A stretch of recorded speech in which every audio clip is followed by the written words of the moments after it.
depuis 2014, je répète sur tous les tons, avec quelques autres ici à cette tribune, qu'on n'humiliera pas durablement la Russie si, en continuant à faire avancer l'OTAN à toutes ses portes, que c'est un danger qu'ils n'accepteront jamais. Nous n'avons jamais dit autre chose et dénoncé ceux qui étaient responsables de cette situation. Pourquoi? Parce que nous ne sommes pas alignés. Et la position politique que je me propose d'incarner, si je suis le président de la République française, c'est le non-alignement, parce que j'estime que c'est la condition de la paix. Mais le non-alignement n'a jamais voulu dire la neutralité. Nous ne sommes pas neutres, puisque nous sommes pour la paix et pour la défendre. Contre qui? Contre ceux qui la remettent en cause.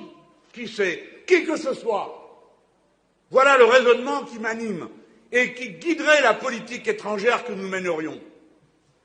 Si quelqu'un en a un autre, c'est-à-dire continuer à se jouer du violon sur l'OTAN et la Pax Americana, dont on nous avait dit en 1991, avant d'attaquer l'Irak, qu'elle inaugurait une ère nouvelle de la paix du monde, celle que garantiraient les États-Unis d'Amérique, qui entre-temps ont certes victorieusement envahi l'île de la Grenade pour en chasser le gouvernement communiste qui y était depuis 2 mois, mais qui ont été mis en déroute en Somalie, en Irak, qui ont quitté l'Afghanistan dans les conditions dont vous vous souvenez sans avoir prévenu personne, et qui là, nous dit M. Biden, l'invasion a eu lieu comme nous l'avions prévu. Ah bon?